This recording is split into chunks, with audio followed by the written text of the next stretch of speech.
Man, it's been incredibly long since we've done a mAltIntel podcast. How long has it been? Couple months? Has it been a couple months? I think so. It's July. When was the last podcast? Well, a couple months ago, it's July, so a couple months ago was May. It's probably... It may have been May. Yeah. I'll actually tell you right now. Well, to start off the podcast, we're drinking a holiday ale from AleSmith. It's called AleSmith. It's a summer holiday ale. I believe it is a double IPA. By the way, if I can hop in here, inaugural podcast number 1 was posted on March 14th. So, 2 days after the site's launch. But we've had 3 up, right? We've had, since the first mAltIntel podcast. Oh, okay, yeah. It's been a while since we've talked about everything. On a microphone, yes. It's been a while for that. But mAltIntel podcast number 2 has been a long time coming. Yeah. So, the double IPA, they say it has notes of orange, grapefruit, and tangerine. I definitely get that in the smell. I don't get that in a lot of the flavor. And as we sip on this, we should probably go around the horn just so we all know who's here. We all know the most familiar voice in the room. We've got me, Matt. And then we've got the other Matt. Matt M. over here. And then we've got Paige. Hello. She's just sitting here. Is Sid in the mix? Where's Sid? Scrappy is in her cubby. She is. She's hiding. Behind the vinyl. She may or may not make an appearance. Probably not, knowing her. She usually does. Yeah, but with her cubby there? Oh, are we going to talk about this? Oh, yeah, of course we're going to talk about the Pete and Pete reunion. Oh. I think that should be the very first thing we talk about. Wow, all right. Dude, okay, The Adventures of Pete and Pete is one of my favorite shows of all time. Loved it as a kid, still love it. And they're reuniting both the house band Polaris and the entire cast of the show in LA. And if you're in your 20s and you don't know what we're talking about, then shame on you. You've missed an integral part of your childhood. Seriously. That is like, you think one of the original, the non-cartoons, like live-action originals on like Nickelodeon. Yeah. That was one of them. That was like a stable force. That was one of the first ones. Oh man, that is. I'm already getting nostalgic. I'm gonna pour myself a little bit more. And the poster for the event, it looks like it was drawn up by one of the artists of King of the Hill, because it's in the King of the Hill. Yeah. Style. I'm gonna have to go hunt that pull picture that out? down. I think she can pull it up real quick. Yeah. Yeah. I mean, that's... Adventures of Pete and Pete reunion, only $25. It's in LA. I think I'm definitely gonna buy tickets to it. How about Firefly reuniting, getting together? That was there you go. An amazing Comic-Con panel. Mm-hmm. It was their 10th anniversary. Almost all the cast came together. But I was looking for a big announcement saying that they would come back with something. Serenity 2. A movie or a show. I mean, Joss Whedon has so much money from Avengers. He could easily break away from the mainstream and go back to his production company, Mutant Enemy. They could have even done maybe something like Arrested Development's going to do, where you have a contract with Netflix where it's going to be exclusively on Netflix. Yeah. They could have done something like that even. And it's kind of a shame that they're not going to pursue anything like that. Well, Joss did say, I could do another movie, or we're going to continue these in comics, but everything is just up in the air right now. There's no confirmations. It was really just a chance to get all the cast back together, or almost all the cast, and just cry, because I guess everyone started crying. Yeah, the crowd started crying. There's a video of Nathan Fillion, like big old buff dude, just wiping his eyes, like blowing his nose, and Joss Whedon crying too. So it was really emotional. And people that never got into the show or never gave it a true chance, because I mean, it wasn't on very long, but they may not get that the true fans of Firefly were really passionate about it. Oh yeah, I teared up while watching the video. About that. They cared a lot about it. Yeah. I mean, I'll still go back and watch it and just, I'll remember the first time I rolled through that season.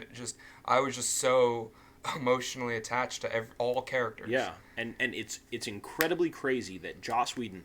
I mean, I'm not saying we're surprised because we've known Joss Whedon can develop characters incredibly well, but we've seen character development from Joss Whedon in Buffy and Angel where he had 7-8 seasons. Yeah. But a show that only had 14 episodes, I think only 11 of them aired. He developed the characters better than most writers could in an entire season or two. He did more in a season than most do in a series. Yeah, it was ridiculous. But yeah, we just traded in our DVD copy of it and got the Blu-ray copy tonight. Oh, nice. Yeah, because that's on sale. How much did you get it for? Plug, Best Buy, $19.99. That's with the trading in the DVD, I got it for $14.99. Well, that's value. That is value. For Blu-ray, when it's normally $62.99. Value. Everyone will appreciate the Best Buy plug there. Yeah. Tell everybody at Best Buy, hey, go listen to our podcast. Yeah. We're plugging you. We're getting to business. So you've been playing some games, finally gaming, now that school's over? Yeah. The vast majority of my time has been going into Lego Batman 2. Funny story with it. I had it pre-ordered, and I started playing it on the PlayStation Vita. And I guess for Vita standards and not having a point of comparison with how it was on the consoles, it actually was pretty good. I liked it, just level based. It was easily the most entertaining thing that I'd been playing on the Vita. However, I realized how disappointing it was once I started playing it on the console. Mm-hmm. And, it started with, referencing back to Best Buy, playing the demo there. And I'm like, wait a minute, this is almost a completely different game. And so I end up trading in my Vita game to get it for Xbox 360. And it's been tough to pop that disc out and put a different one in. It's just so fun, and the worlds are just, Gotham is, they paid so much attention to detail, and, I think about, just the one that comes to my head, people will know what I'm talking about if they've played it, when you go into the chemical lab, just like watching things like start exploding, the place sets on fire, and you're just like, this is like graphically on another level than any Lego game. This is just, it really is, visually more ambitious, visually more well done. Yep. And I think they really wanted to go big or go home on this one. It's, we're getting voice acting for the first time. That was done incredibly well. Yeah. That was one of the things I was really unsure about, but it's paid so many dividends to making the story better. We're, without giving too much away just on a story basis, having Lex, teaming up with the Joker there, and it's like, how would this have done without the voice acting? You think of their, little cutesy sounds they've made in the past, and that's still sort of there. You do get that, but then you do get heavy dialogue moments as well, and it's funny because they portray Batman in such his paranoid, unsocial loner self that's so true to Batman. They do portray him like that? Yeah, I great. think one of the first things you get when you see Superman is like, he sort of wants nothing to do with Superman. He's like, no, we're fine by ourselves. I don't want anything to do with him type of attitude. That's really funny. And it's funny because then you compare it to Robin, who's like gushing over Superman. Yeah. He's like, oh my God, Superman's here, oh my God. Well, that's really funny because that whole sort of hint at Batman being sort of this paranoid, almost psychopathic character is really only noticed by adults and not really children. So that's sort of like hey, if you're an adult playing this game, you're gonna recognize that. That's one of the things too, is it really stayed true to like how these characters actually are in like comics and stuff like that. It's not Lego sort of reimagining, thinking, okay, we're gonna just have a cartoony Batman's gonna run around and throw his batarang. They actually like, did their homework. Mm-hmm. It was clearly this this game, dialogue-wise, everything was created by people who knew what they were doing. Yeah. And there's even little, like, hints that I just love. I stumble upon them left and right. Like, you know, you're in the basement of the theater and you're seeing all this magic stuff and a picture of Zatanna. You're just like, oh, it's Zatanna's desk. That's cool. So, it, like, little references. Is it pronounced that or Zatanna? Zatanna, sure. We're not sure. Tomatoes. I mean, and there's no umlaut over the A. Or is that only when there's a U? No, the 2 dots are an umlaut? Never mind. I have no idea what the 2 dots are called, but it makes a little smiley face if you think about it. A U with 2 dots above it. Yeah, that's very true. I digress. We'll just call it a smiley face and be done with it. We'll call it a little smiley face and be done with it. But yeah, I mean, it's fun, and as you were saying, it has appeal for people in their 20s and above. You know, I'm sitting here enjoying the hell out of a Lego game. Yeah. And I have absolutely no shame in whatsoever. I'm proud to say I'm enjoying that game. Well, so the parts that I played, I mean, I don't know how much this is giving away, but it really didn't give anything away from me, story-wise. I was fighting a big Joker robot. Lex Luthor and Joker were in the robot together, and it was me and my brother. I was Robin, he was Batman, and we were... I was on the motorcycle, and he was in the Batmobile, or the Robin Mobile, because it was Robin colored. It wasn't even the Batmobile. And we were just shooting at this big robot, and... Oh, is that the one where it's like a chase scene through Gotham? Yeah. Oh, yeah, it's like a giant, like, train type of vehicle that they're on. Yeah. I know exactly what you're talking about. So we did all that, and, you know, it was 10 times more fun, 100 times more fun, whatever. More fun than the other Lego games because you switch between suits that have different abilities. Mm-hmm. Whereas in other Lego games, the character that you were playing in that level, they only had one special ability. Yeah, you think of games like Arkham Asylum and Arkham City. They're utilizing Batman in different ways of, okay, you're finding all these gizmos and gadgets. All the gadgets, yeah. How does Lego Batman going to translate there? Mm-hmm. Different suits. Yeah. You have a magnetic suit. You have a hazard suit. You have the power suit. Yeah. You have numerous different suits, not only just Batman, for Robin too. And the Robin ones, it forces you to switch over and play Robin. Mm-hmm. Like, and you have no problem with it. You can't just roll through it with Batman. You need to utilize what Robin's gonna do. He's gonna be able to breathe underwater in a certain suit and stuff like that. So you really have to do hopping back and forth to utilize both of their suits. It's pretty cool. Do you get as annoyed in this one as the old ones where you had to go around and constantly break stuff to get the Lego pieces? Well, do you run around constantly breaking every single thing? I personally do, but it's not totally required. You know, I'm a stickler to where I have to, you know, max out my little yellow bar at the top on every single level. I have to, you know. When you're playing 2 players, that goes by quick. Yeah. Definitely if you have somebody else controlling a character, but it's not something that's totally required for story progress. At least not compared to other games. The one I've played the most other than Batman was I played Harry Potter, the first one, the 1 through 4. Mm-hmm. I played the hell out of that one. Yeah. And you definitely did a lot more breaking and rebuilding in that one. Yeah. And they kept it. It's just not as like totally reliant. It's more so problem solving in a sense of not needing to find these bricks and build something. Mm-hmm. It's more so problem solving in a sense of you got to get this suit and use this suit to progress. Cool.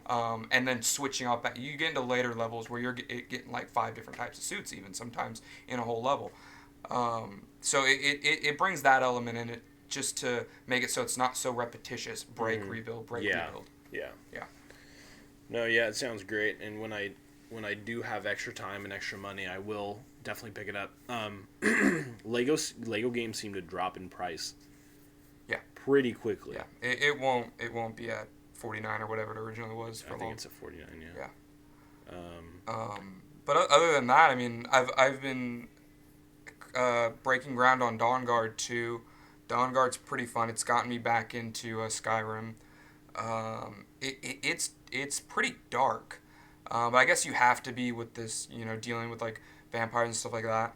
And I mean, Skyrim's a pretty dark game as is, but I think it's the darkest of the entire franchise. Skyrim's definitely a dark game, but it you know, if you're a fan of that, you're gonna love Dawnguard. I mean, you're confronted. Well, I mean, it starts out with, you're hearing from guards that okay, vampires have been rising, there's been attacks, and this group called the Dawnguard is reformed.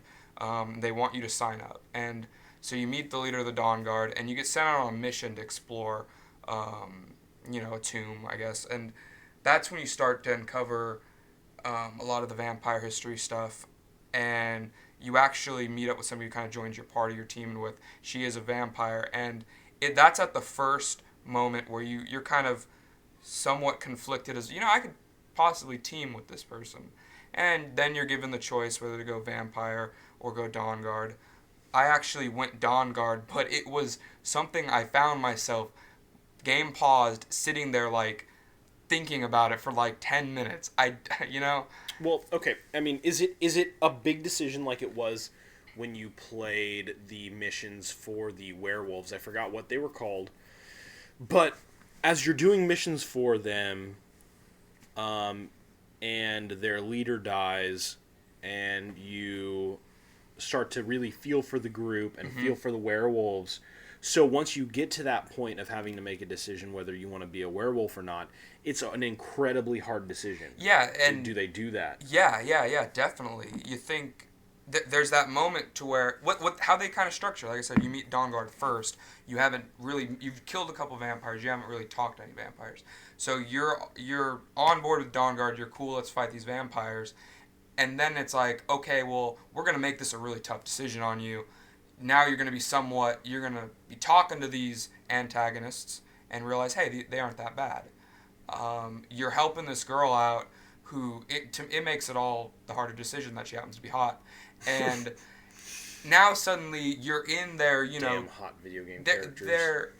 You're in this temple on this island talking to the vampire lord, and suddenly now you're like, well, wait a minute, this wasn't suddenly an easy decision anymore. Mm-hmm. They really tempt you to hop over there. And you're teased with when he turns into his giant vampire demon that you'd have the ability to transform to if you chose the vampire route.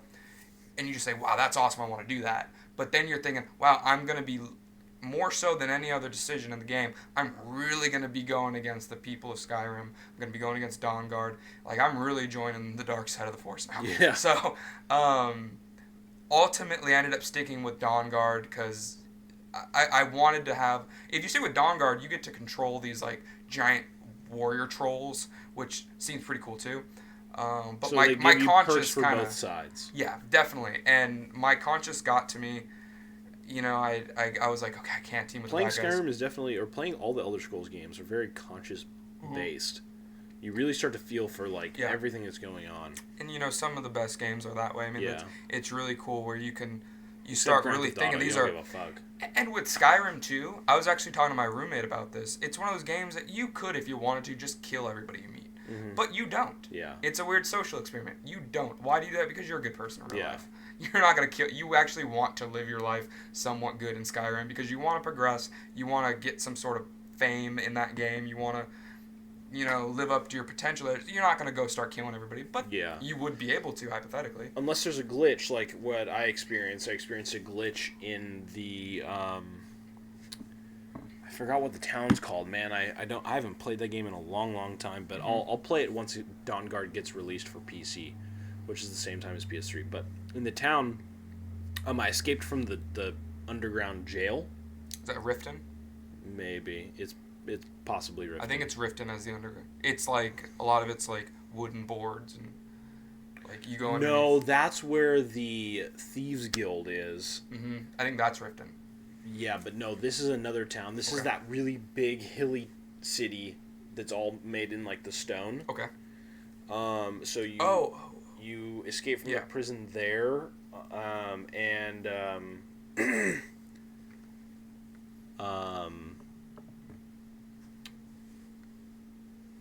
sorry, I lost track watching the soccer that's on right For those who don't know, we have some FC Dallas San Jose Earthquakes action going on in the background. Yeah, and their penalty kick made me lose my train of thought. No, what happened? I think there was a. Why'd they take two? we're a little too far gone here to try to figure out what's going on in this game, okay, so let's cool. just continue. we'll figure it out later. So when I escaped from the jail and left that town, every time I would go back, the guards would automatically alert that I was in town and would all constantly try to kill me. Yeah. Well, I had learned that was a glitch and that wasn't supposed to happen because you kill, like, the leader in the jail or whatever. And so at one point, to try and figure it out, I had killed every single person in the town. Every single person. And let the people respawn, waited a few days and went back, and still constantly were alerting. But that's the only time I ever killed anybody in that game. Yeah, so Dawnguard's fun. I'll definitely, maybe my next podcast, I'll have some more to say on it as I dive deeper into the storyline. Well, it's about 20 hours, so. First impressions of it, though, it's really fun. It's just my time's been taken on Lego Batman, which is, like, as you'll be seeing in our best of lists, it's my favorite game of the year so far. My favorite game of the year so far is Walking Dead. I haven't got a chance to play that. It's incredibly independent, as all of Telltale games are. Yeah, wasn't it the main character? It's set in the TV show / comics universe, but it's a completely different story. It's completely different story, completely different characters. Okay. And in my best of list, I actually talk about that. Cool. Playing new characters and seeing their perspectives on the outbreak is, I'm going to say exactly what I said in the list, but it's really refreshing because, I mean, you're getting, in the show and the comics, you're getting very similar perspectives. Hopping into the game, you're getting completely different takes on what's going on, and different emotions and different decisions that you ultimately have to make. I have not played episode 2 yet, but episode 1 was really, really good. But that's all I have to say about that. It was only like a 2-hour episode. Then Harley Quinn's Revenge 2, DLC for Arkham City. That was really fun. I know you haven't gotten too much of a chance to play it. I've not heard that. I mean, we won't spoil the ending, but I heard the ending was like just another bad ending or like a cliffhanger for Batman again. Exactly. So I mean I don't know what's really they can do really next in the next game, but it takes it a step further, leaves another cliffhanger, you're left with another moment. It actually, I feel like it pulls from some older comics too, It, for those who don't know, let's say, man, there's really no way I could say it without spoiling things, but I'll say it does play off of some older comic books, and yeah, it's a fantastic way to re-enter yourself into Arkham City. If you were completely satisfied with the story, but then you're kind of whatever about trying to 100% it. It's a good way to get yourself back into the game, and definitely there's some twists. You're allowed to play Robin a lot more because Batman actually gets sort of captured, and you have to hop in there and save him. So you do get some Robin action, which is pretty cool, especially if you unlocked the different suits for Robin. I was playing like Red Robin for a little bit. The animated series Batman. The animated series Robin. So that's pretty fun too. But yeah. Wow.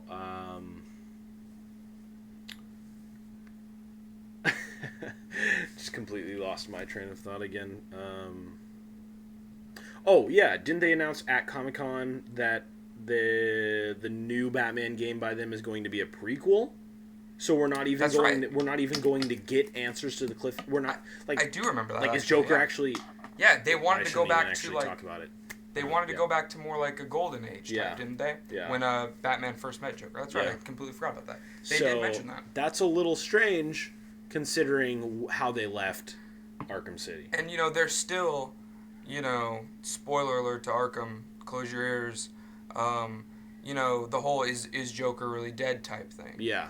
I don't. A lot of people may have caught this, but after you beat the game, there's all these like mumblings amongst like random thugs walking around. You know, is he really dead? Yeah. Irish not even really dead. Yeah. And you know, there's a little more, that little bit of teases in Harley Quinn's Revenge that, you know, maybe the Joker's just sort of laying low right now. Yeah. Well, I mean, but we won't know now. If we apparently. take any cues from the comics, we know in our hearts, in the hearts of comic fans everywhere, they know Joker's not truly dead. Yeah. You know. It could all just be one big joke. Yeah. That's the thing about the Joker. Yep. That's the thing about the Joker. And the prequel could show their relationship, expand on their relationship, Mm-hmm. because the Joker and Batman, I mean, they're best enemies. Like, best friends, but best enemies, you know? Like, they can't... I mean, I've read so many comics where they literally, like, admit to each other that they can't... Mm-hmm. that they aren't themselves without each other. Yep. They complete each other. Yeah. Yeah. And, I mean, so maybe the prequel will touch on that relationship more, and then Definitely. maybe even show... Maybe it'll go back and forth between what's going on present time in the series and what was going on during their relationship. Yeah. So maybe it'll touch on both. Yeah, but me having completed the DLC, it's tough to grade something like that 2-hour storyline thing. Yeah, it's too but, bad you know, it was so short. yeah, it's unfortunate, but you know, for what it was really good. I mean, you think quality over quantity, you know. I definitely give it that. Yeah, but then you look at Dawnguard that they're saying is 20 hours. Yeah, but oh boy, though, it's tough to. I feel like with as expansive as Skyrim is, their they have DLC more has to to do. be. Yeah, that's true. The ratios. Batman wasn't that Arkham City long wasn't of that a- crazy. Yeah. So what would it have been? 12 hours. Yeah, about. So I don't even remember. I flew through it. I don't even think they have a clock timer. it wouldn't even be 12 hours if you just went straight through the storyline. Yeah. Because there are some side stuff. So. Yeah. I never even beat all of the side stuff. Yeah, but I'd give definitely 2 thumbs up to Harley Quinn's Revenge. It's if you played Arkham City, it's a must buy. Yeah. You really have to just take that next step in what happens after the events of Arkham City ends. You have to, or else sort of the story is going to be a little incomplete. Yeah, and you know what's really cool is that comic companies have been doing a really good job at creating a consistent universe. And I'm not just talking about in comics, but I'm talking about like Marvel's Phase 1 and now how they're going into Phase 2 and how they announced that there's going to be an actual Ant-Man and how there's going to be Guardians of the Galaxy and how they announced that Captain America is going to be subtitled The Winter Soldier, which is ridiculously awesome. Yeah. But, yeah, they've just been consistent in everything, and they're staying consistent in their video game world, their movie world, and their comic world. So they're, like, creating different universes for you to follow. And if you don't play Harley Quinn's Revenge, you're not going to be able to really follow what's going on in the Batman universe in the video game. So, but what's going on in the Spider-Man universe? In terms of the new movie, yeah. Oh, yeah. So I think Adam reviewed it for our site. He gave it an 8 out of 10, was it? I believe so. Yeah. I definitely would agree with that. I liked it personally. It's one of those things where you either like it or you don't. There's no real middle ground with it. It's a little polarizing in that sense because I have talked to people who are just so rabid fans of the Tobey Maguire Spider-Man series that it was sort of tough to really back this movie. And part of it is it's happened so quickly. You know, this would have been when we would have been expecting a hypothetical Spider-Man 4. But here we are getting a reboot. But I think it was really well said in the review that this is, it's less of like a reboot, more of a recital. We're getting things told a little differently, though it is the same old Spider-Man introduction movie that we've known and loved. I like the chemistry between Garfield and Stone, but I'm a huge Stone fan, so I'm probably a little... I'll love her in whatever she does. But it'll be an interesting thing to see where they go with it, because no sequel's been confirmed. I don't want to spoil anything, but I think they did. They could. I think they did confirm that the Alex Orchi and Robert Kurtzman were writing the second one. Then it'll be interesting to see where they go with it. Gwen Stacy's in the movie. Emma Stone plays her. I think it's really strange. We all know what happens to her. So Yeah. what storyline are they really going to go? Do they want to bring in a Mary Jane Watson? So you're saying that the fateful event does not occur in the first one? There is a fateful event, but it's not that one. Okay. I think it's a little strange talking to people who have seen the movie that they did not include a Mary Jane in high school. That they didn't even touch on her. Well, the interesting thing about it is when an Amazing Spider-Man Part 2, if it ever comes to see the light of day, pick it right up where the other one left off. They're still in high school. It could be a character just hasn't met yet. That's how they would do it. I mean, it's not like necessarily he graduated or anything, you know? What are we opening right now, by the way? Just curiosity. Well, I just popped the Lost Abbey New Belgium collaboration called Mo Betta Bretta. It is just a funky blonde ale, so a sour blonde or a wild blonde. So it should be pretty good. I don't know if I lost my glass or one of those might be mine. No, yeah, I gotta rinse out the other one though. Yeah, and another thing too, you know, the really compelling villain, Lizard, was great. Yeah, it was just, I really got behind it. It's not to say I haven't gotten behind villains, you know, in the original trilogy. It's where Spider-Man 3 failed for me. You know, it's tough for me to back someone like the Sandman who's doing this all just because of his daughter. You know, it's like you in that movie they really like got you to really get behind this guy. You're like, oh, that's so sad, and now we're supposed to hate him as a villain.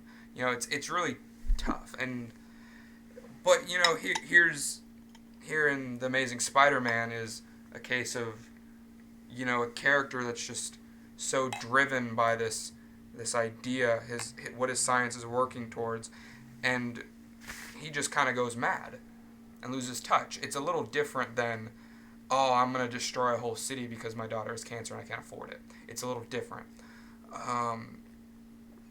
But jumping back to what you said about Mary Jane High School, it's kind of one thing I liked about Amazing Spider-Man. It's the reason why, you know, I've been talking about it with so much glee, is that they actually gave a good deal to his background. I don't think he even pumps on the Spider-Man suit to like a third of the movie's past. We're really seeing him in high school, how the beginnings happen. There's much more detail to the Uncle Ben situation, and even though it's something we all know it's going to happen, now we feel it a little bit more, because now we're a little more emotionally back because there's been some build to that situation. Mm-hmm. So when it does happen, you know, it hits us a little bit harder.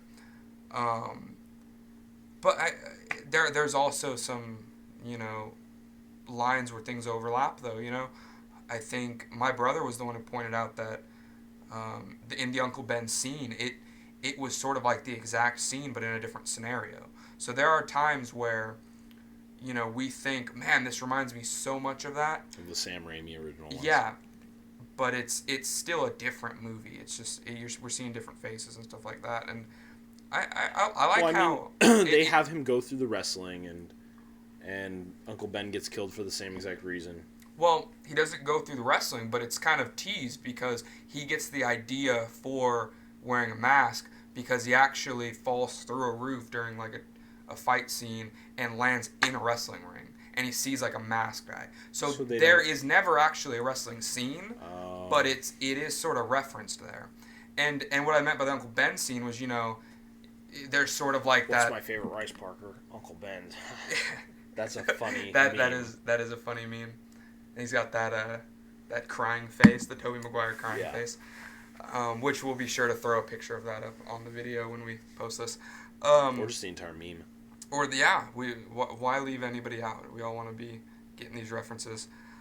You know, Peter Parker makes his snide remark like, you know, I think it was something about the store's policy, and then the store gets robbed, and the guy's, hey, why aren't you getting that villain? He goes, oh, it's not my policy. You know, the same snide remark is made in the Sam Raimi's one and then this one, and so there are times where things overlap, but then there are huge differences, like the whole web thing. It's the web's not coming out of his wrist. He actually there's a science behind how he's shooting webs.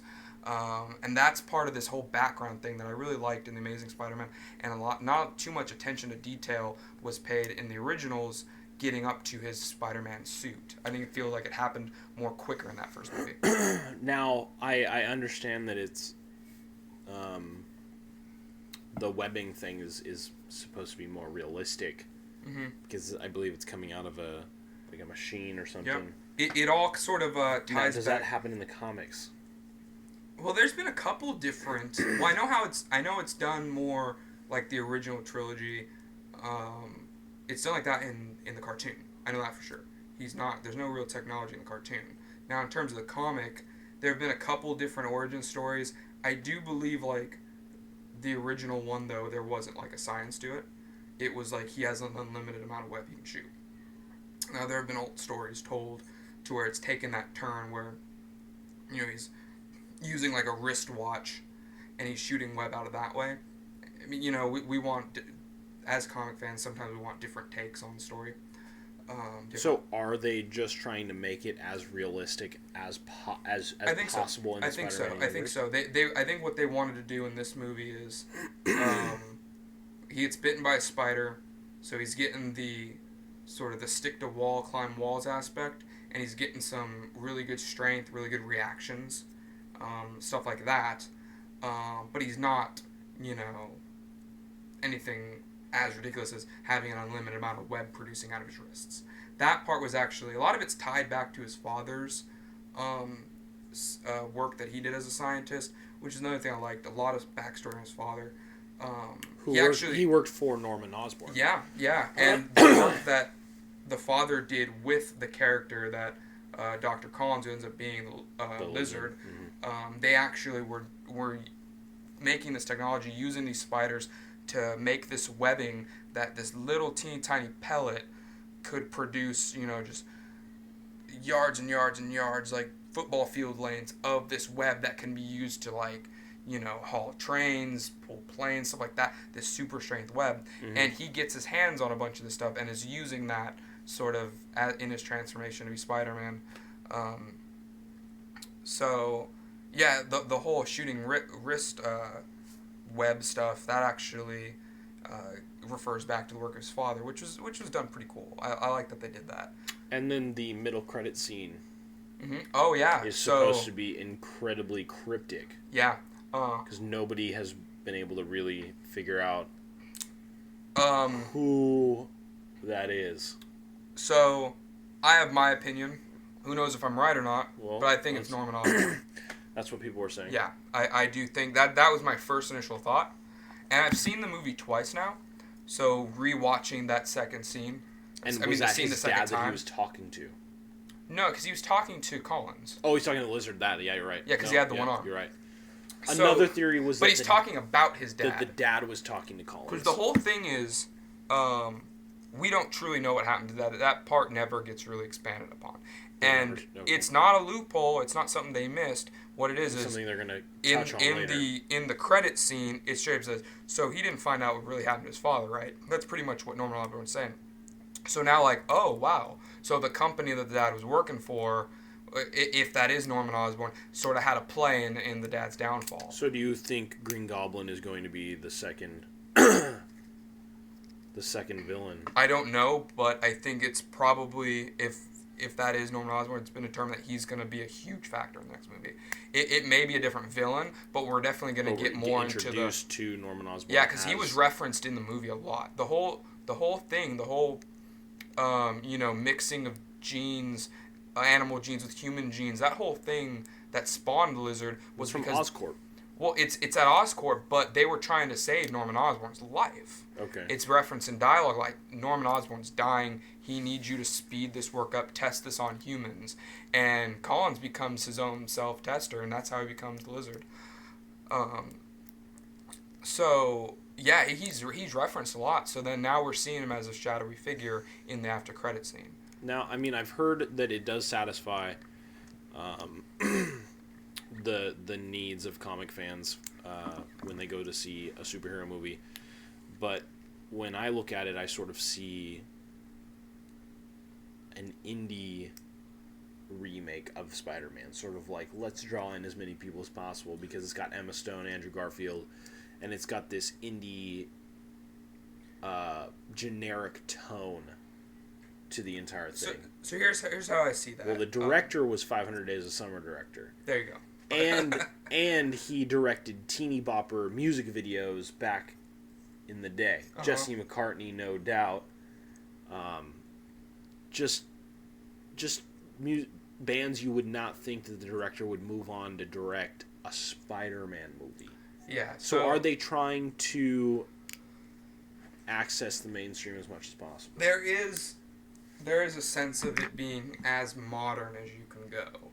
So you think of, when relatable as possible. There you go. That's a good way to put it too. Well put.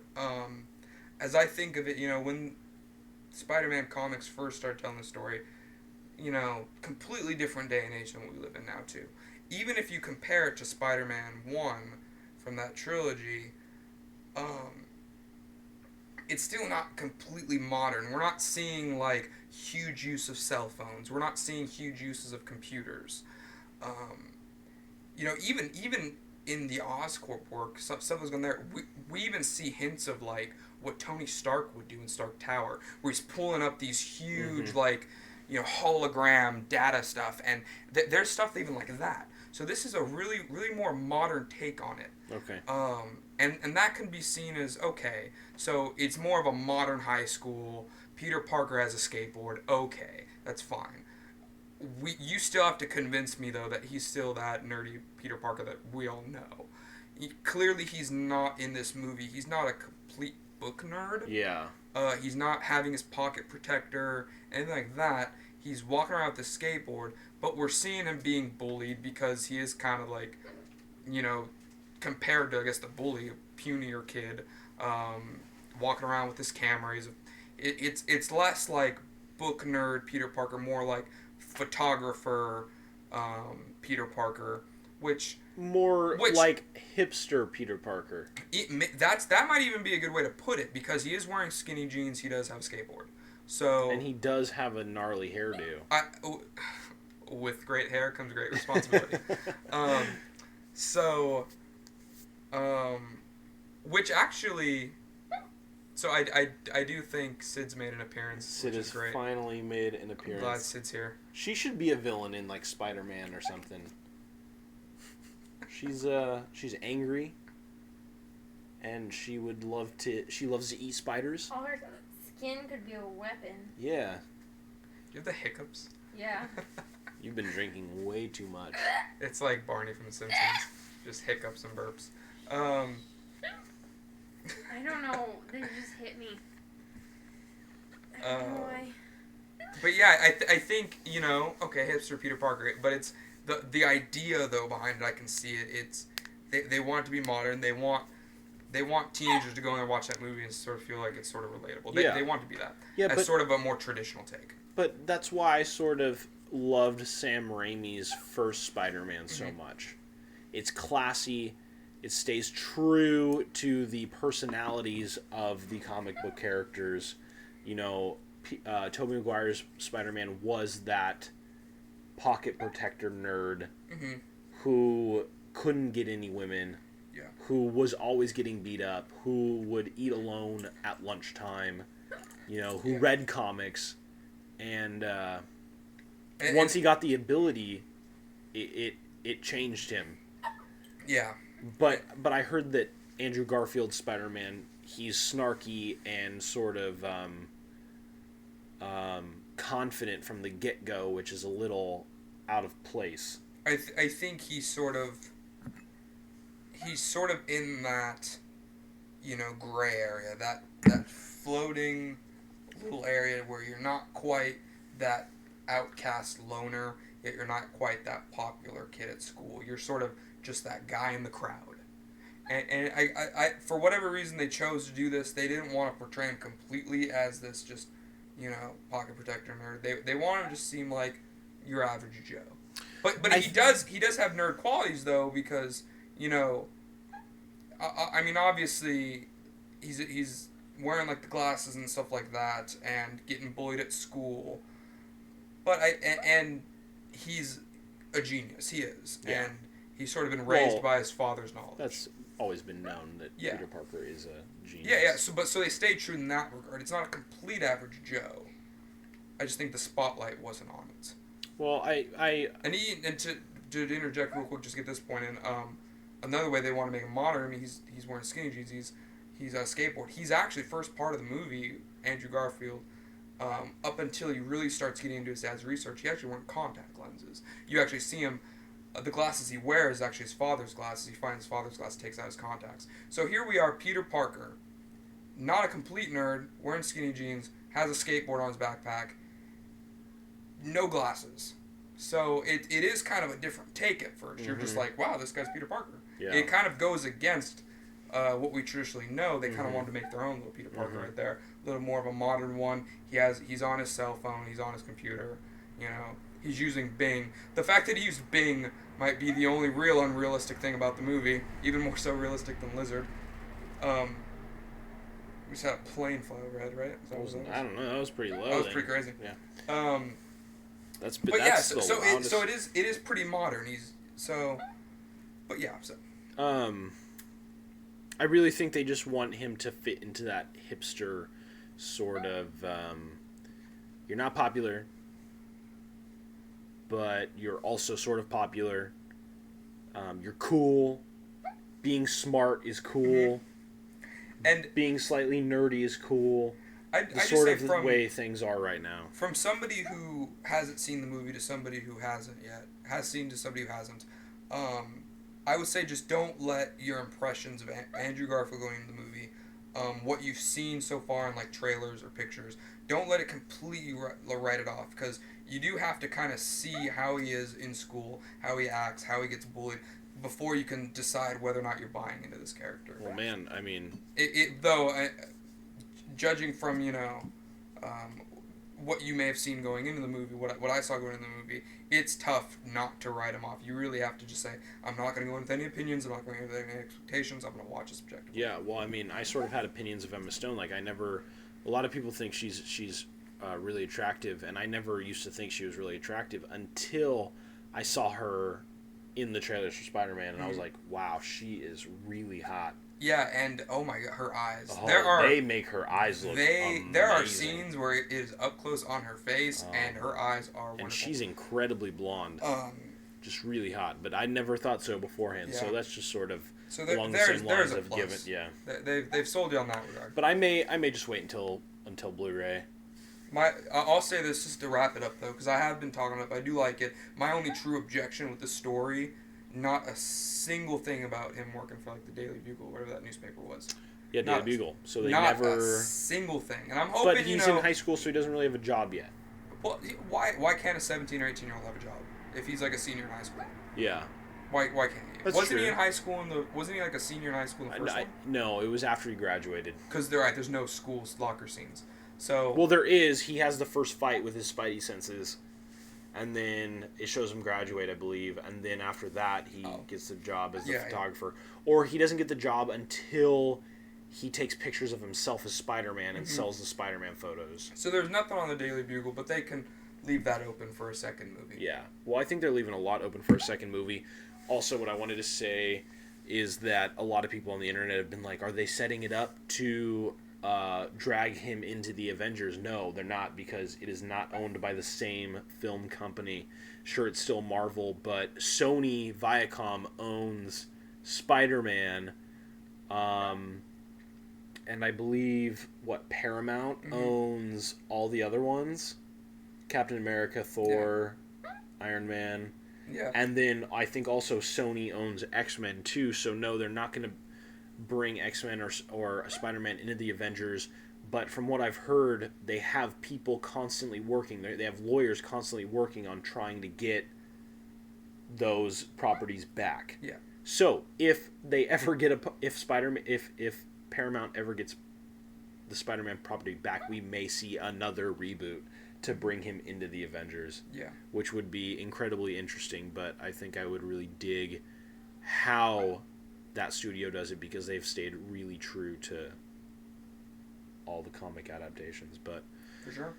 that's enough about that.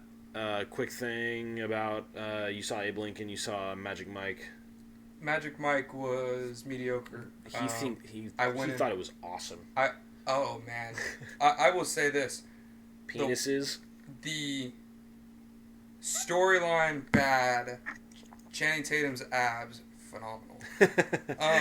Matthew McConaughey's in it too, right? Matthew McConaughey actually was the standout. Yeah, part of it. they say his acting is awesome. If you can, get past the fact that it is A male stripper movie, Matthew McConaughey steals the show. So, well, and you know what? It's Steven Soderbergh directing a male stripper movie. Yeah. I'm pretty sure it's Steven Soderbergh. We could be wrong, but I'm pretty sure it is. That's really crazy. yeah. So, and it's not like, all, penises, all stripper scenes. It does have its scenes where it is... All penises. Yeah. Nobody saw the gestures. Thankfully, this isn't being filmed. You do get a little bit of that, but there is a lot of outside of the strip club dealing. So it's not just, I'm going to see a documentary on, Chippendale dancers. It's not what it is. Australia under the sea, New Zealand men dancers in Las Vegas. Yeah.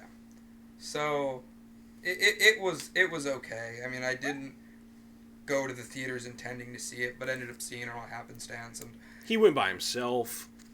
He went to one of those peep show theaters. And my pants were on the ground. Then I also saw Abe Lincoln Vampire Hunter a few weeks ago. If you liked Van Helsing, you will like this movie. It's in that sense. Was Kate Beckinsale in it? Is Kate Beckinsale in it? That's the only reason I watched Van Helsing. Oh, that's why you're asking that question. No, she wasn't in it. I know she wasn't in it, but I was just making a point. Okay, so if you saw Van Helsing and like Van Helsing for reasons other than Kate Beckinsale, you may like Abraham. I would have liked it to be a little more action-packed. There are scenes where he's just getting into hunting vampires, where he'll take out a vampire, but it'll be really quick. You get the killing blow. You don't get too much of a fight scene there. There are maybe 2, maybe 3 if I'm missing one, actual full-on fight scenes in the movie. But it's not a long movie. It's barely 90 minutes. So it's not like we're talking about a 2.5-hour movie where we get 2 fight scenes. That's not what it is. The way you describe it, it almost sounds like Wolfman with Benicio del Toro. Rarely any fighting scenes, just all drama. But it's actually, there are parts in it where it's actually pretty humorous. Did you ever read the book? I didn't. Okay. So I don't have that frame of reference, unfortunately. Okay. And you have Pride and Prejudice and Zombies, which is the same author, right? Which I do believe they are also making a movie of. Okay. So there you go. So a sensibility of sea monsters. Yeah. So, I mean, it was pretty good. I think if I had given it a grade, I would have said 6.5 or something out of 10. It's nothing great. It's maybe I wouldn't tell the average person to spend their money on a movie theater for it. Maybe you might want to Redbox it. Yeah. So. I just finished the Mo Betta Bretta, and I have to say, it was a Belgian blonde with Wild East, and it was awesome. Yeah. It was a really good beer. I liked it. Yeah. Too bad it's only a 12-ounce bottle. That can be aged if you want to age it, because it is conditioned in bottle. But it was great. So if you have a chance to pick it up, which you may not anymore because it was a few months ago or last month.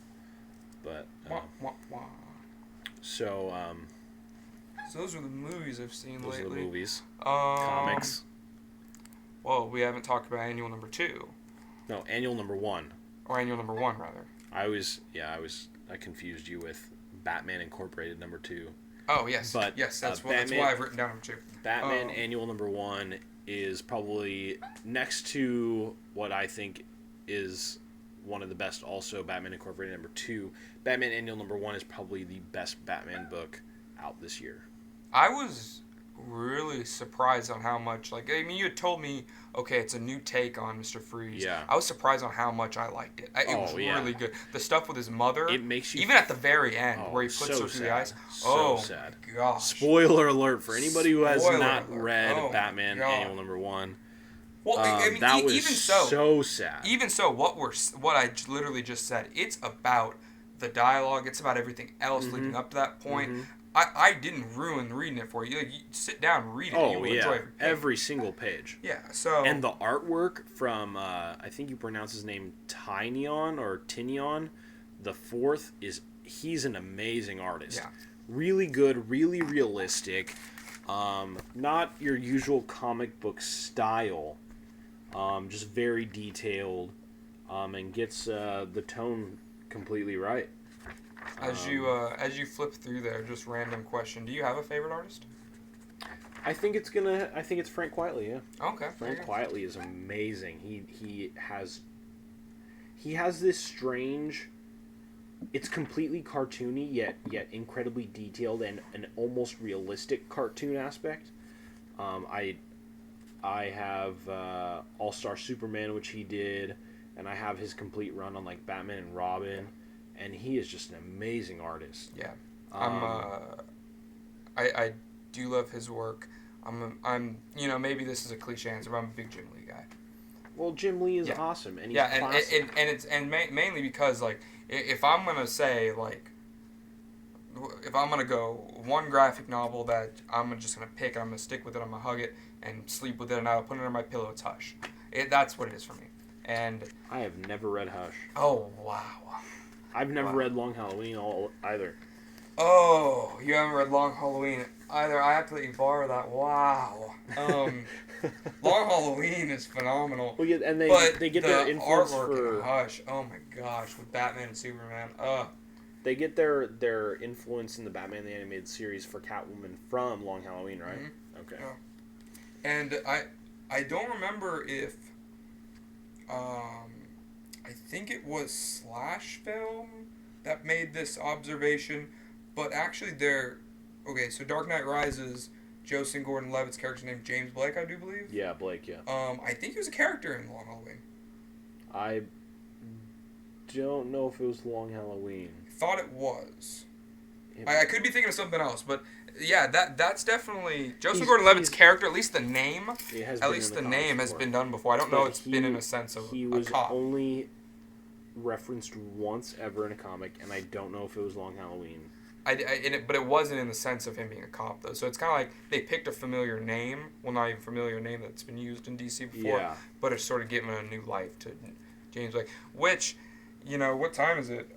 Maybe 26 hours from this point of filming this, we will be finding out what goes on with James Blake. We are on the eve of Batman. And so far, so good. I've avoided spoilers. Yeah. So far, so good, for me at least. The only thing I've really read is just character backgrounds. Yeah. And you've read those too. Yeah. And, I mean, I don't want any story ruined, any part of the story ruined. So, I mean, like I said earlier, I'm going to be covering my ears in the theater just in case somebody wants to blurt out what they learned. Yeah, don't be one of those guys. Yeah. Like, gosh. You may even, like Matt said earlier tonight, you may be listening to this while you're staying in line. Yeah. Don't blurt out what you know. Which, if you're wondering how you may do that, pull up on our mobile page, go click podcast. Yeah. Boom, you're there. pulling up the You'll YouTube listen video. to it. Have a charged battery though. And just so you know, if you're in Santa Barbara and you do blurt out what's going on, I will jump over seats and strangle you. If you're listening to this and you're at the Camino Real, the Metro Theater, and you're in Theater 1, look around and look for Batman cowls because we'll be wearing them. If there's a cowled, bearded Batman. So yeah. A very feminine one. And also, she's my Batwoman or Batgirl, depending on how young I want to go. Batwoman or Batgirl will be right next to the bearded Batman. Yeah. Beardman. So, Beard Man. So, yeah. The bearded bat. Annual number 1 is awesome. Yeah, annual number 1 is awesome. They change Mr. Freeze's story, and they make him much more of a psychopath, because before you were able to really feel for him, like he wants to save his wife. Mm-hmm. Well, now he's not trying to save his wife anymore. Yeah. So, I mean, I'm not going to go... Given a new sense to that, but yeah, we won't dive too deep. What about... Great art, great writing. I mean, Scott Snyder is probably, next to Grant Morrison, who I have said a million times before that he's just full of himself, but next to him, Scott Snyder and Grant Morrison are the 2 best Batman authors. Really, just... Next to, Jeff Loeb, who did Hush and Long Halloween. I mean, these guys are the best. If you're not reading Batman right now, read Batman. It is too good. Yeah. Too good. And then before Watchmen started... Yeah, before Watchmen. Watchmen started, I have only read, but I have others in my pull box, I've only read Minutemen, Silk Spectre, Comedian, and Night Owl. How is it so far? All number 1s, so it's incredibly too early to really say where each individual series is going to go. But Minutemen and Silk Spectre, both written by Darwin Cook, are probably the best. Now, the art is incredibly unique. Minutemen is very... I don't even want to say, Golden Age, because I'm not sure exactly what age of comics were, the old school-looking comics. Okay. I'm not even going to, try and say, but it looks really old, like the Minutemen. Minutemen were before the Watchmen. Minutemen were, the 40s or 50s. Yeah. So the art really, really creates the perfect tone for the Minutemen comic. And Silk Spectre has a great origin story. You learn why she has the porn picture or porn book of her mother, which is really cool. And then the Comedian and Night Owl were just a little bland, which is funny because Brian Azzarello and Straczynski are 2 of the best writers in comics right now. I love Brian Azzarello. It's sad to hear you say that, but... So Comedian, the number 1, was a little bland. Just number 1. But each one, I think, is going to be... Each one is going to have 4 in it, so... Gotta let it build a little bit. Yeah. You see where you are going into the 3rd and the last one. Yeah, and then they've got a Crimson Corsair little mini, 2-page thing, the pirate story. Mm-hmm. They've got it at the very end, so you're going to learn more about what was going on. Yeah. But as of right now, I mean, they're good. Not nearly as incredible as the original, and I don't think they're supposed to be. But I don't know if DC's doing it for money or if they're truly letting their authors just explore the characters. But, Minutemen and Silk Spectre were really, really good. Yeah. It's thin ice to walk on. A lot of people just look at, Watchmen as this graphic novel that it is so widely celebrated. You do not touch that. You and be careful Moore if you even speak of spin-offs and stuff like that or sequels or going further with it. Yeah. I think the only way they could have gotten away with anything involving would be a prequel talk and stuff like that. Yeah. They couldn't do a Watchmen 2. No. That wouldn't just... No, that wouldn't work. Yeah. So it's one of those... They're on thin ice. That's why it's anticipated, but... It may work in the movie universe because they didn't do the actual ending to the comic, but it wouldn't work in the... Yeah, it was a different ending. Supposedly Zack Snyder, excuse me. Sorry, Scott, if you ever listen to this. Which he will. which you will. Thank you for listening, supposedly he had actually filmed that ending, but it was an hour longer, and because you had to explain why Dr. Manhattan and if I remember correctly, it was Dr. Manhattan putting the alien down on the planet, or Ozymandias, or Ozymandias. I'm not sure how to exactly pronounce it, but he had to explain why there was an alien on Earth, and so he just scrapped it all together.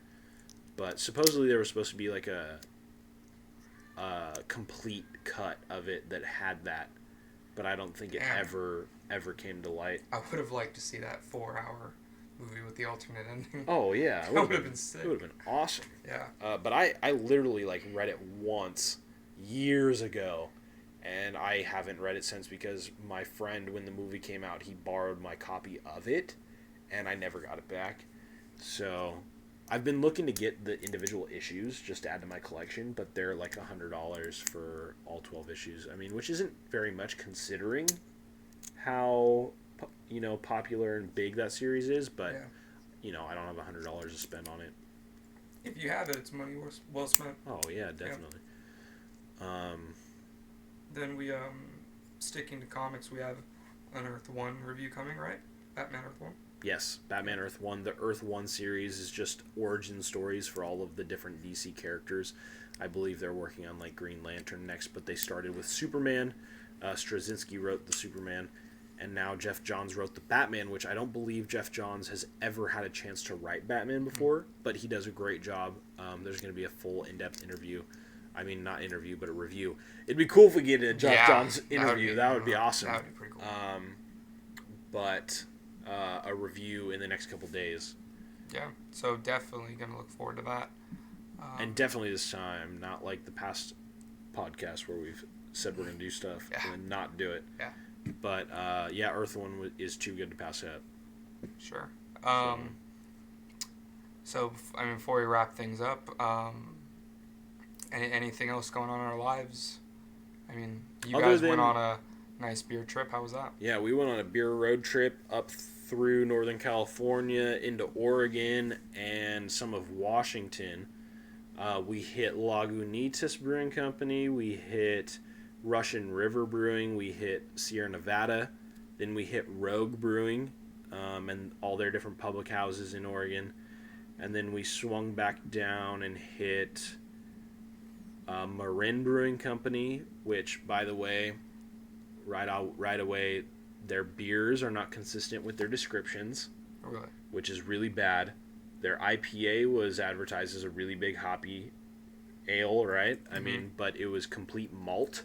Wow. Which was really gross to drink. I mean, not gross, but like when you want an IPA and you're drinking straight malt, you don't. You sort of, when you see the description of this is an IPA, really hopped, just like that, you kind of set yourself there where you're going to, this is what I'm in the mood for, this is what I'm going for. It's not what you're expecting. Yeah. And that's then, interesting. And then they had an orange and black ale, which was a celebration for the Giants, who had won. Yeah, 2010 World Series.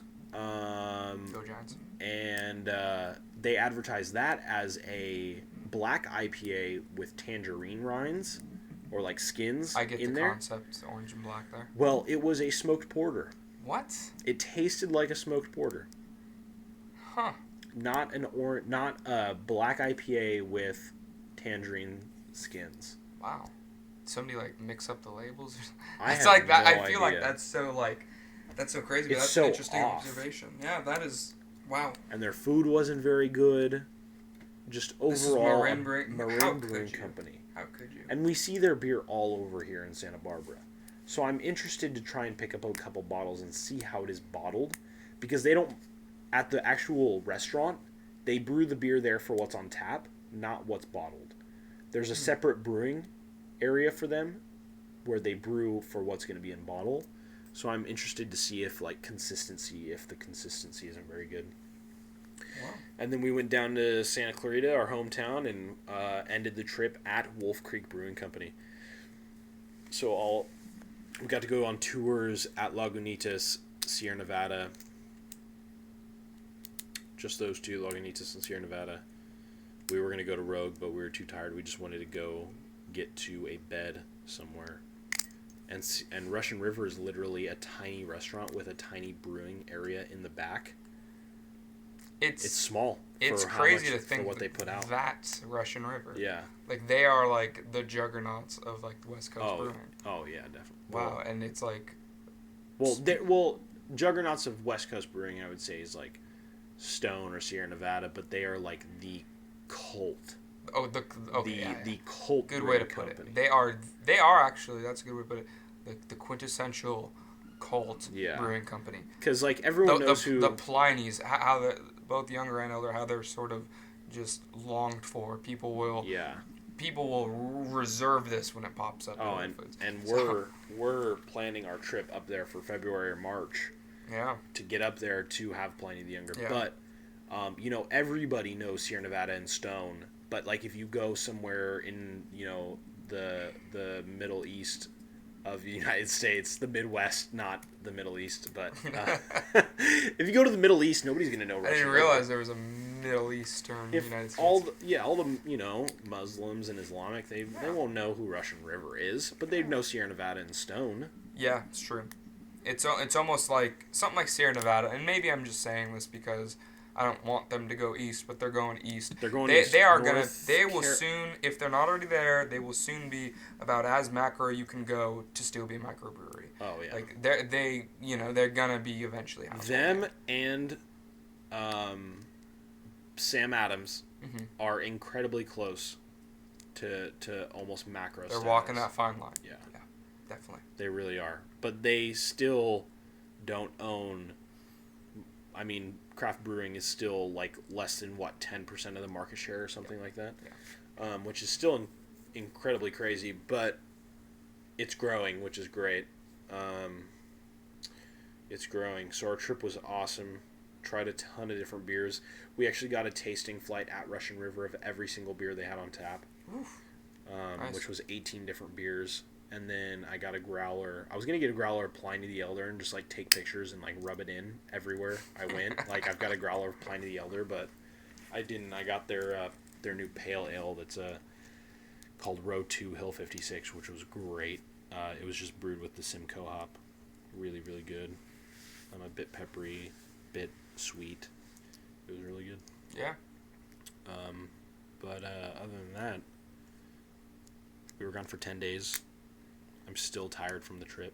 Yeah, and updates have come sparingly on the website, but you know what's really funny is on a road trip like that, I felt like I did not want to use my cell phone.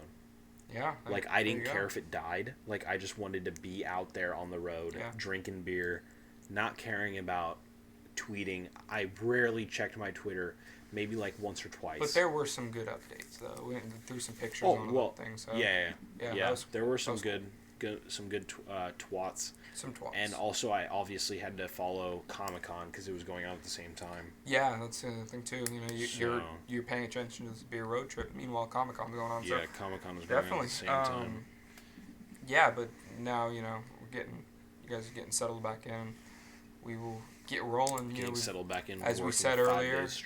As we said earlier, it's the best of list will be coming up soon. Yes. Earth One's in on the way. The next couple days. Earth One's on the way too. Paige won't be joining the list because she feels like she has not followed enough this year to really say. You didn't like that new Shins? Oh, wait. She did not like the new Shins. Yeah, and then Mike is just doing his favorite beer from different styles. So he's not going to be touching on like movies or music and stuff. Which is fitting for Mike because Mike's the beer guy. Yeah. Because you won't be seeing, comic reviews out of him. So it'll be an interesting best of list, and it'll be interesting to see how it changes once the year's over. So, and if you haven't yet, go hop onto Steam and buy as many games as possible because they have their huge summer sale. I got every Assassin's Creed for only $34.99. Steam summer sale. Every Assassin's Creed, and I'm gonna play through them before I get to the third one because the third one looks amazing. The 3S's. Out just in time for the Galaxy S3. It's the Steam summer sale. That wasn't Galaxy a coincidence. S3. Wait, that wasn't a coincidence. Drop that because he's now in mobile. I do work with cell phones. He works with cell phones now. So that was a good drop. And I'm an Android guy. That's true. He does not have an iPhone. Though it's funny, I'm like the only one in my department. Everybody in mobile has an iPhone. Yeah, it's funny. Yeah, it's kind of and I know we're getting into business talk, but it's funny. It's like the most sold phone. It's ridiculous how many people come in and get an iPhone. Now we've sold a lot of Galaxy S3s. It's a new phone, but still, even with the 4S having been out this long, and probably we're a couple months away from a iPhone 5, people are still coming in. Yeah. iPhone 4S, iPhone 4S, iPhone 4S. That's Apple for you, though. People love Apple. Yeah. Apple. So. Yeah. Apple's never going to go away. No. They may be the corporation that owns everything at the end of the world. Either Apple or like Walmart. Yeah. Oh God, Walmart.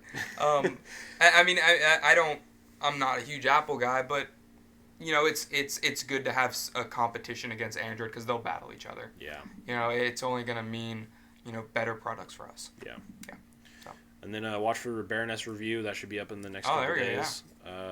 Check it out if you haven't. It officially came out today, so. It officially came out today. Or no, yesterday. 17th. Yes. Yesterday. Yeah, yesterday was Tuesday. Officially came out yesterday. That road trip, literally, like, I don't have any concept of time, so, like, getting back into time is a little weird. But yeah, that's about it for tonight. Go read your comics. Go masturbate. Go watch Firefly. Masturbate again. For the mAltIntel podcast number 3, we assure you we will not take 4 months to get the next one out. Yeah. Now that we're back and settled and not much is going on, we're going to be getting one hopefully once every week, if not once every 2 weeks or something. And if you are one of the, you know, social network junkies that follow us through there instead of bookmark on our site, please do go, you know, add the mAltIntel on YouTube. Yeah. There, boom, you're getting our podcasts. And some Mogwai videos. They're on the mAltIntel. Yeah. We saw Mogwai live, and those videos are up, and they came out great quality. And I was supposed to review them, but never got around to it. And you even told him in that tweet, check out. Yeah, I know. Check out our Dude, review. he was pissed anyway. Yeah, true. I made Stuart Braithwaite angry at me because I embarrassed him in a bar in Photographic LA. evidence on I've our got Twitter. it, yeah. At mAltIntel. It's right there. It's there. But yeah, youtube.com/mAltIntel. You'll follow the podcasts. You will check out some legit Mogwai live videos. Yeah. Sounds great. And if you're going on a road trip, our hour-long podcasts are great to kill time. So, I mean, this was some Matt power here. It was Matt versus Matt, not a lot of Paige, not a lot of Sid in this podcast. Yeah. If you want to hear Matt's ramble about stuff that really matters, this is the best way to spend an hour and 20 minutes. This is the best way to do it. If you just want to listen to Matts, plural Matts, just talk. It's a Matt fest right now. Yeah. Matt-a-mania is running wild. And on that note. Yeah. On that note, we're gonna get out of here. Take it sleazy, as they say on Workaholics. And this podcast is totally tight butthole. Tight butthole. That's how we're gonna end it. All right, later. Peace.